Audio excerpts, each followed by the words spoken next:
उनकी ये है कि तुम्हारे अब्बा घर देंगे तो हम आपको अलग रखेंगे। मेरे ससुर बाकायदा बोले हैं कि मैं अपने बेटे की दूसरी शादी करवाऊंगा। मेरे देवर ने धमकी दिया कि हम लोग जान से भी मार सकते हैं अगर आपकी रायगी तो। मेरे ससुर के दोस्त है, वो अकेले में लेके गए, मुझसे ये पूछते हैं कि तुम्हारे इतने मचमच चल रहे हैं तो 2 बच्चे कहाँ से हुए। पहले ये होता था कि बच्चा काला होगा, काला बाप है, ये है वो है। बहुत खूबसूरत बच्चा पैदा हुआ, उस पर भी इल्जाम लगाया गया कि इसका डीएनए टेस्ट कराओ, बच्चा मेरे भाई का है कि नहीं है।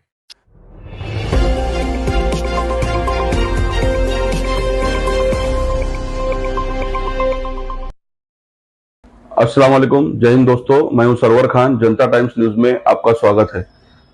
दोस्तों, एक मामला ऐसा है जिसको सुन करके देख करके आप सोच में पड़ जाएंगे कि ऐसे भी लोग दुनिया में रहते हैं। एक शादीशुदा मर्द ना सिर्फ अपनी बीवी को बल्कि अपने 2 मासूम बच्चों को भी छोड़ देता है क्योंकि उसे दहेज में लाखों रुपए चाहिए, टीएमसी में फ्लैट चाहिए। पहले लड़की के बाप से जितना हो सका उन्होंने किया, बुलेट दी, लाखों का खाना किया और लाखों रुपए कैश दिए, लाखों के जेवर दिए। करीबन लड़की के पिता के अनुसार 55 से 60 लाख रुपए का पूरा शादी में खर्च हुआ, जिसमें कैश की शक्ल में, बुलेट की शक्ल में। वलीउल्लाह इफ्तिखार मंसूरी ये पीड़ित लड़की का शौहर है, आप तस्वीरों में देखेंगे। ये बॉम्बे में खड़क के पास ये लोग रहते हैं। ये पूरा परिवार एक तरह से लड़की के ऊपर टूट पड़ा। मैं आपको शुरुआत से बता दूं, लड़की की शादी जो हुई वो एक कॉमन फ्रेंड के जरिए, फैमिली फ्रेंड कह लीजिए, उन्होंने इंट्रोड्यूस कराया लड़कों वालों को और शादी तय हुई। मंगनी में ही लड़की के पिता ने, मतलब शकील भाई ने, लाखों रुपए का खर्चा किया। उसके बाद में जब शादी तय होती है तो करीब जनवरी 2023 में शादी हुई। शादी के बाद जब लड़की प्रेग्नेंट हो गई तो उसके बाद से ही उन लोगों का प्रताड़ना शुरू हो गया। इतने पैसे लेकर आओ, उतने पैसे लेकर आओ, डिलीवरी पहली है तो आपके घर वालों को बोलो गया, इतने पैसे लेकर आओ, उतने पैसे लेकर आओ, डिलीवरी पहली है तो आपके घर वालों को बोलो करने के लिए, वगैरह वगैरह। और मानसिक त्रास, मानसिक प्रताड़ित करना शुरू हो गया। अब लड़की ने जब अपने बाप के यहाँ, अपने पिता के यहाँ आके रहने लगी, कौन जाता है, आप लोग समझ सकते, बहुत सारी बातें, मैं सारी बातें नहीं बोल सकता, वीडियो बहुत लंबी हो जाएगी। बहुत कोशिशें हुई कि मामला सुलह हो जाए, किसी तरह से लड़की अपने घर पहुंच जाए। लेकिन दोस्तों, एक चौंकाने वाली बात यह है कि ये वलीउल्लाह इफ्तिखार मंसूरी ना सिर्फ अपनी बीवी बल्कि अपने 2 मासूम बच्चों को भी अपनाने को तैयार नहीं है, क्योंकि इसका कहना है कि मेरा घर छोटा है, मुझे घर लेकर के दो।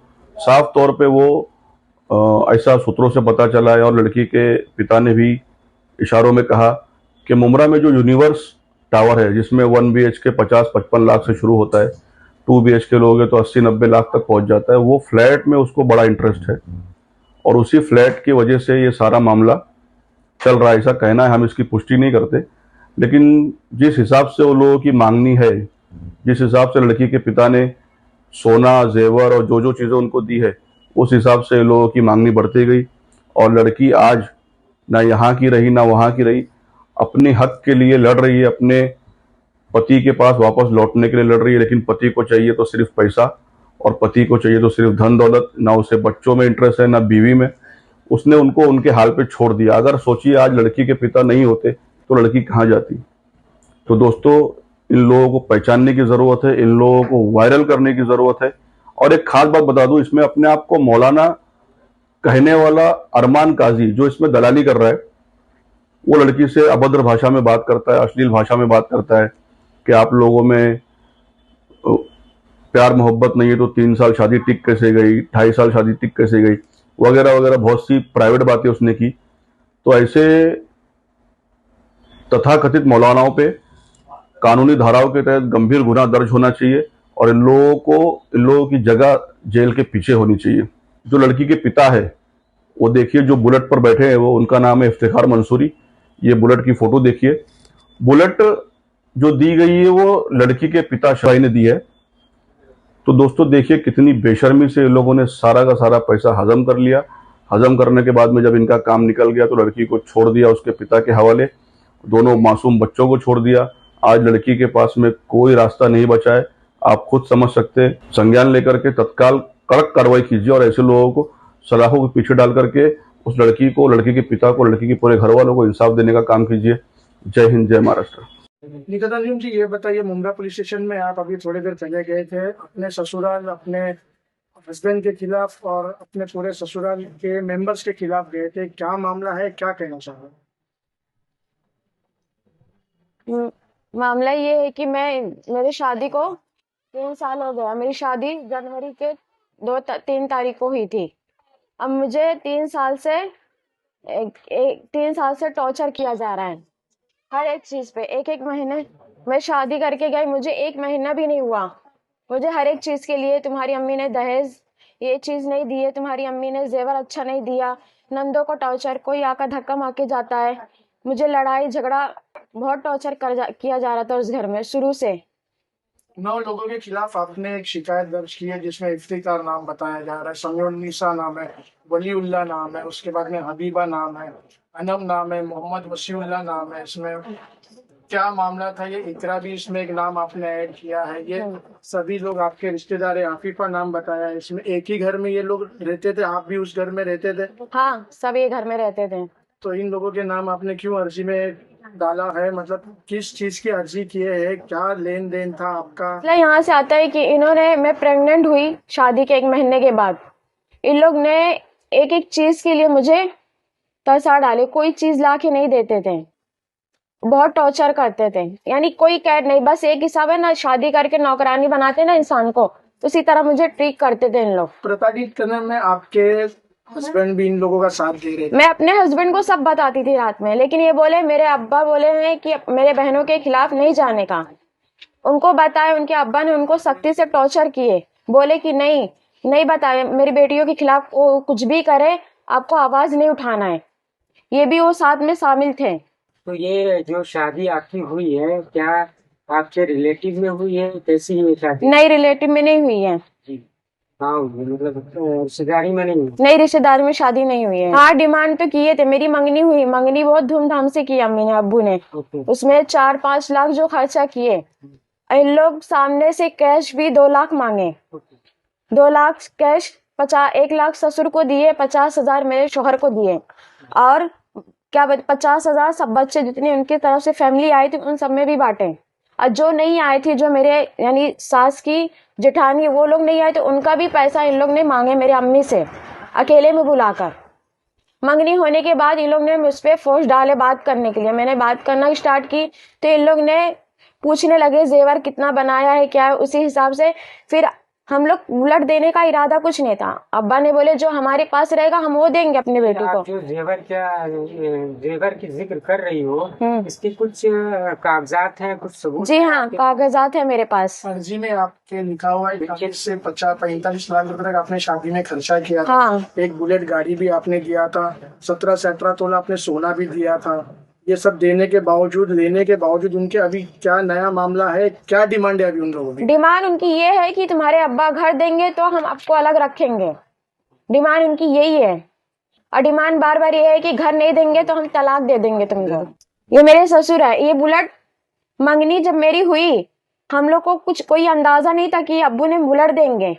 मेरे शोहर, मैं बात कर रही थी तो वीडियो कॉलिंग पे मुझे दिखाए बाकायदा कि अम्मी अब्बू कहीं जा रहे। बोली कहाँ जा रहे? बोले बुलेट लेने के लिए। बोली किसने बोला? बोले कि अब्बू अम्मी पसंद करने जा रहे। तो मैंने ये जिक्र अपने वाली साहब को बोली तो वाली साहब बोले कि नहीं, मुझे इस सब का नहीं खबर है। हालांकि इन लोग ने सामने से बुलेट मांगे, जिससे हमको मालूम नहीं था कि ये बुलेट हमको देना है। इन लोग पहले से तैयारी कर लिए थे कि हमको बुलेट लेना है। शादी होके 3 साल हो गए, हाँ। 2 मासूम बच्चे हैं आपके, लाखों का खर्चा किया आपने, अब उस घर में आप रह रहे नहीं है। क्या पुलिस से क्या कहना चाहिए? मैं यही कहना चाहती कि मेरे शोहर मेरे बच्चों लोग के लिए मोहब्बत नहीं है। एक वालिद रहते हैं जो ना अपने बच्चों के लिए, दुनिया में सबके हर कोई माँ बाप है।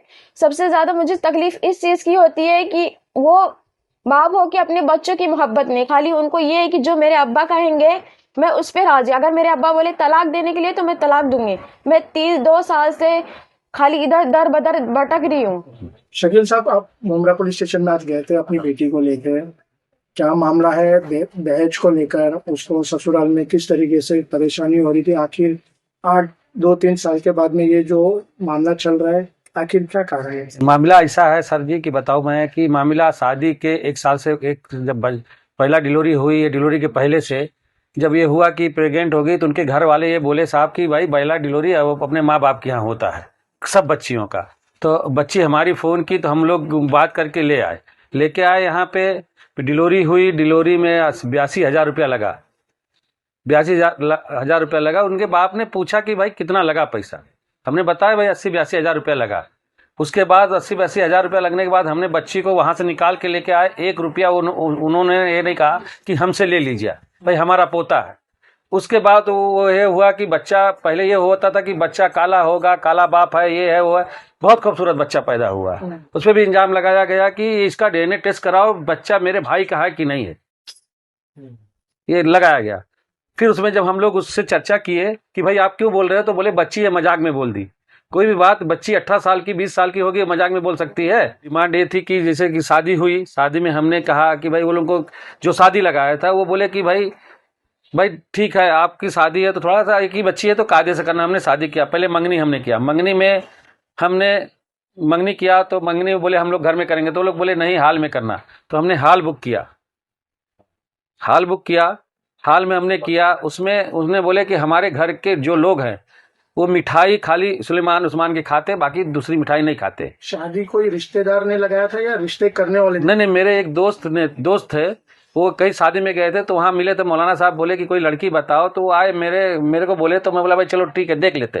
भाई हर कोई बोलेगा तो देखने जाते आते हैं, देखे हमको भाई ठीक पसंद लगा। आप बोल रहे हैं जो शादी ये किसी एजेंसी के थ्रू? नहीं, एजेंसी के थ्रू नहीं हुई। मेरे दोस्त एक थे, मैं बोला ना आपको, मेरे फैमिली मेड, हाँ फैमिली मेड के थ्रू हुई। मेरे एक दोस्त है मेरे घर के बाजू, उनका नाम है वाहिद अली। ये सब पूरी खबर उनको भी? हाँ पूरी खबर है उनको। क्या बोला उन्होंने? उन्होंने उनके घर पे भी 2-3 मीटिंग हुई। जैसे आप बोल रहे हैं कि मतलब शादी के 1 साल के बाद से हुआ, तो कहीं कहाँ मीटिंग हुई हमारी? एक यूपी पुलिस चौकी में मीटिंग हुई, एक फिर यहाँ पुलिस चौकी में मीटिंग हुई। पहले 8 महीनों से सिर्फ मीटिंग ही हो रही? 8 महीने नहीं, 1.5 साल से मीटिंग हो रही है। मीटिंग हुई है जब पहला लड़का, जब पहले प्रेगनेंटी ये 2-3 महीने में जब अपने घर ले आया था, तभी से वो बोला था मैं तिलाक दे दूंगा जब आ दूँ, क्योंकि इसको गाली कैसा बात करता था कि भाई ठीक है आप आज बैठे हो मेरे सामने, तुम्हारे घर में एक कौन आया है, क्यों बैठ रहा है, क्यों खाना खा रहा है। किसी लड़के को देख लेता था, किसी लड़की को देख लेते थे, भाई कोई फ्रेंड है आई है मान ले मिलने, क्यों मिलने आई है, किस लिए आई है, क्यों आने देते हो, ये सब मेरे को नहीं पसंद है। बोला तो भाई मेरे पास 7 बहन में मैं अकेला हूँ, मेरे 40-45 भांजी भांजा, तो कोई ना कोई मिलने जुलने सलाम दुआ करने आता है। मेरा मांग ये है कि मैंने शादी किया, 50-55 लाख रुपए जो उसमें लिखा है मैंने शादी में खर्च किया है। सारे प्रूफ है आपके पास? मेरे पास प्रूफ है सब कुछ। प्रूफ ऐसे है कि जो हाल का है नहीं लिखा रहता है, या खाने का नहीं लिखा होगा, तो हाल का भी मन्नत हाल वाला है वो बता देगा, और खाने का जो खाना बनाया था वो भी बता देगा। किस तरीके से हमने खाना खिलाया था, वो जो लोग खाए तो वो भी बता देंगे कि भाई क्या खाना खिलाया गया था। हमने खाना का खाली 8,70,000 रुपये मैंने खाना का पैसा दिया था। परवीन आपा, आपके पास जैसा कि ये मामला आया हुआ है दहेज प्रताड़ना का ही बोला जाएगा, जिस तरीके से क्या मामला है पूरा बताएंगे? अस्सलाम वालेकुम। पहली बात तो तुम सब भाई लोग को मेरा बहुत बहुत शुक्रिया, और ये इसलिए भी मैं बोलूंगी कि इस बच्ची के लिए नहीं, मैं उन तमाम बच्चियों के लिए बोलूंगी। आज ये बच्ची मेरे पास आई हुई है, जिसके वालिद का फॉलो अच्छा है, वो कर सकते हैं, बच्चे के साथ घूम सकते हैं, फैमिली बैकग्राउंड बड़ा अच्छा है। आज 3 साल में ये बच्ची 2 बच्चे की माँ बन गई, और इनका मेन मुद्दा है जहेज। इनको मुंह को लग गई है हाव। इन्होंने पहला डिमांड किया, चोरी किया, मंगनी में देखा 2 लाख। एक नॉर्मल मंगनी, गरीबों की तो शादियां 2 लाख में, भाई 1 लाख में शादियां हो रही है आजकल गरीब बच्चियों की। जब इन्होंने देखा 2 लाख की खाली मंगनी, 1 लाख रुपया लिफाफा, फिर इन्होंने शादी में बुलेट, घर का डेकोरेशन और 1.5 भाई सोना। आज के माँ बाप 1 तोला सोचने के लिए पूरा खानदान जमा होता है। अब इन्होंने भी एकलौती एक बेटी, और यूपी बिहार में जमता है, महाराष्ट्र में तो अपनी बॉम्बे की बेटियां तो झटपट माशाल्लाह उड़ जाया करती है। एक बेटी है, पूरा खानदान जमा हुआ, 17 से 18 तोला सोना दिया गया। अब इनकी लग गई पहली डिलीवरी में। बच्ची ने जो मुझे बताई है वो स्टेटमेंट मैं आपको दे रही हूँ। अब ये नहीं बोल पा रही है। देखो ऐसी बच्चियां जो नकाब में रहती है, दीन इल्म, वो बाहर आना नहीं मुनासिब समझती है, पर अल्लाह पाक ने ऐसी बच्चियों के लिए, अगर हम जैसों को, आप जैसों के लिए खड़ा किया है, तो हम लोगों का काम है बच्चों को इंसाफ दिलाना। तो ये बच्ची जब मेरे पास आई तो उसने मुझे सब बताया कि इसका हस्बैंड इसके साथ मेंटली हरीसमेंट, रात को जो इसको टॉर्चर दिया करता था। ससुर का भी रवैया कि नहीं, ससुर जो बोले वो बेटा करेगा। ससुर ने बोला औरत के पास जाओ तो जाओ, औरत के पास ना जाओ तो ना जाओ। और देवर, एक घर के अंदर 4 नंदे, ननन नंदोई, जिसका घर मुमरा में, लेकिन वो रह रही वहीं। क्यों रह रही है? क्योंकि माँ कैंसर पेशेंट। ओके, मुश्किल नहीं, देखो हम भी दुआ करेंगे अल्लाह पाक उनकी माँ को अच्छा कर दे, लेकिन जो घर की पराई बेटी आपके घर में आई है वो आपकी असल बेटी है। आप अपनी बेटियों को रख के और ये बेटी को बोले इस पे जुल्म ज्यादती करना, और इसको इतना मेंटली हरिशमेंट करे बीच में कि ये इसको लाए, इसको धक्का लगा, ब्लड निकला, इसको ही पकड़ते हैं, फोटो शूट करते हैं और इसके पेरेंट्स को बुलाते, आपकी बेटी जानलेवा अपने आप को मार रही है, आ जाइए। इसको घर पहुंचा दिया जाता है। गांव में जब ये शादी में पहुंचती है, हाथ में मेहंदी है, तो उसको रात को टॉर्चर करता है, ये मेहंदी क्यों लगी गई है तेरे हाथ में? और अकेले, अभी क्या बताऊं इसको, अकेले रूम, समझ गए होगे अभी मुझे इतना खुल के आप लोगों के सामने बोलना पड़ रहा है, बच्ची नहीं बोल पाई। इसको उस रात को भी इसने बहुत हरिसमेंट किया। फिर वहां के भी सरपंच बैठे, उतने लोगों के बीच में मीटिंग हुई, सब हुई कि बॉम्बे जाकर अलग रूम मैं लूंगा, इसका जेवरात इसको दे दूंगा, इसका जहेज दान दे दूंगा, मैं इसको अलग लेके खुश रहूंगा। पर बॉम्बे आने के बाद भी उसकी हरकत ऐसी रही। उसने कलाम ये है आपा कि अभी आप क्या स्टैंड लेंगे? भाई हम लोगों, देखो मैं पुलिस स्टेशन गई थी, क्या एसीपी को लेकर, साहब का भी कॉपरेट मिला, अनिल सिंधे साहब ने भी बहुत कॉपरेट किया। देखो पुलिस स्टेशन से बुलावा जा रहा है, ये लोग आ रहे हैं, ऐसी बात नहीं है नहीं आ रहे, पर आने के बाद ये लोग टाइम दे दीजिए, हमें टाइम चाहिए सोचने का। आज तो भाई उसने इंतहा ये खत्म कर दिया कि आज जब बुलाया गया सीनियर साहब ने अपना कीमती वर्क, मतलब एक पर्सनल मीटिंग चल रही थी, उसके बावजूद उन्होंने हम लोगों को लेके, एक बच्चे का मामला था, उन्होंने वर्क दिया, उसको बिठाए, समझाए, लेकिन उसके बाद भी उसने क्या किया, मेरे पास मेरी कैपेसिटी नहीं है और उम्रा जाने की कैपेसिटी है 1 लाख रुपया खर्चा करके। तो जब हमने सवाल किया उम्रा आप गए, तो बोले कंपनी ने भेजी। आपने 1.5 करोड़ 1 करोड़ का बंगला बना दिया, बोले वो चंदे में बना दिया गया। इन्हें अगर वहां चंदा जमाया जा सकता है एक बच्चे और 2 बच्चों का घर बसाने के लिए, क्यों नहीं? ये साहब ने भी पूछा। जी जी, अनिल सिंधे साहब ने बोला आप लोगों का इतना सब हो रहा है तो एक बच्चे का घर बसाने के लिए क्यों कॉपरेट नहीं? उनके मेहरबानी जो उन्होंने हक का बात किया, तो उस पर हमने बोला कि सर अगर ऐसी बात है तो हम लोग इसका डिपॉजिट का अरेंजमेंट करते हैं, बच्ची का वालिद तो दे ही देंगे, लेकिन फिल वक्त हमने अपनी डिसीजन अपने आप से बोल दिए कि हम इंशाल्लाह करके दे देते, घर बसना है। तो हमने बिना वालिद से पूछे हमने बिंदास बोल दिया। तो उसके बाद भी उसने सोचा और बोला सर मेरे को 1 घंटे का बाहर जाने के बाद टाइम दो। फिर दोनों बाहर गए बाप बेटे, फिर उसके बाद वापस दोनों अंदर आते और बोलते कि हमको 1 दिन का होल्ड दो, परसों आके हम बात करेंगे। मतलब इन लोग ना, इसको देखो जिसको जी क्या फोटो है? ये भाई वहां के इसके गांव का बंगला है जो अभी ये बेटा बना के आ रहा है। ये बताइए बच्ची ने, जो मुझे तो पता नहीं है, बोलो बेटा तुम बोलो मुझे। हाँ ये गांव का घर है हम लोगों का। इन लोग ये दिख रहा है करोड़ों रुपए का, लाखों रुपए का। हाँ, तो वो सब भाई इनके पास हो जाएगा अरेंजमेंट। बस मेन मुद्दा है कि बाप से खुद का फ्लैट दिलाओ तो मैं रखने के लिए तैयार हूँ। आज वो बोलता है कि मुझे माँ की खिदमत, तो माँ की खिदमत के साथ 2 बच्चे जो उसने दुनिया में लाया उसकी जिम्मेदारी भी उस लड़के पे जरूरी है। लेकिन आज वो फिर एकदम इजी बोलकर चला जाता है कि परसों देखेंगे। और अरमान काजी जो है, जो अपने आप को बोलता है कि मैं मौलाना हूँ, तो मुझे आज बड़े अफसोस की बात है, बहुत शर्म की बात है कि हमारे बड़े उलमा लोग इससे पूछे कि ये काय का है, कौन है ये अरमान काजी जो बच्चे पे दबाव डाल के बोलता है तलाक। तो साहब तो काम है बिल्कुल मैं तो नहीं मानती वो मौलाना